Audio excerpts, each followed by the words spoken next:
Moi, j'étais chanteuse lyrique et j'ai tout claqué pour devenir fromagère dans les Hautes-Pyrénées. Généralement, ce que je réponds à mes clients quand ils me demandent de chanter, c'est bon déjà non. Et après, je leur dis mais quand vous invitez votre plombier à manger, vous lui demandez pas de changer votre siphon en même temps. Ça attise beaucoup la curiosité. Mais en fait, aujourd'hui, si j'ai fait ce grand saut dans ma vie, c'est justement pour plus avoir à chanter devant tout le monde. Les fromages de Chloé, bonjour. Merci Joël. Parce qu'ici, on est dans les Hautes-Pyrénées, on est chauvin, on est fiers de sa terre. Bonjour monsieur, regardez-moi ça. 12,61 € s'il vous plaît. Wouhou. Bonjour à tous, moi c'est Chloé et je suis fromagère dans les Halles Broban de Tarbes. Alors là, on réceptionne toute la commande pour Noël. Du coup, on va avoir du brie truffé, les derniers chèvres de la saison. J'ai ouvert ma fromagerie le 1er décembre 2023. Alors, il était bon ce beurre à la truffe? Et oui, et là, il y a les 30 derniers tomes et après, c'est fini. J'étais chanteuse moi avant, donc chanteuse lyrique. Donc, je me produisais pour des productions d'opéra et des récitals. J'étais mezzo-soprano.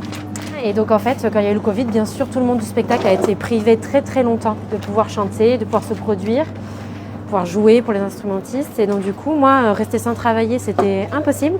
Je suis tombée sur une annonce sur Indeed d'un meilleur ouvrier de France fromager, Laurent Dubois. J'étais pas du tout expérimentée, je savais juste que j'adorais le fromage. Et du coup, j'ai tenté ma chance en fait. Je suis allée les voir, je leur ai demandé si je pouvais passer un entretien. Et ils ont dit oui. Je suis tombée juste amoureuse de ce métier et amoureuse des gens qu'il y avait dans cette boutique, mais il y avait une espèce de fraternité, de solidarité que j'avais plus dans mon milieu artistique et que du coup, j'ai retrouvé foi en l'humanité. Et moi, ce que j'aime dans mon travail, c'est aussi valoriser les commerçants qui sont sous la halle avec moi.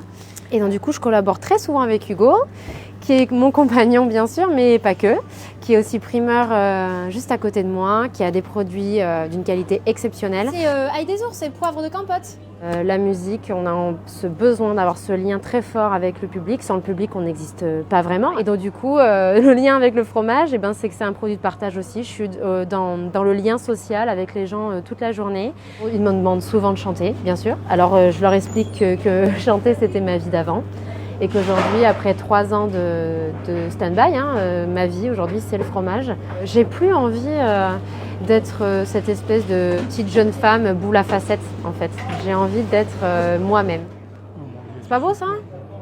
De la truffe. Vous voulez sentir?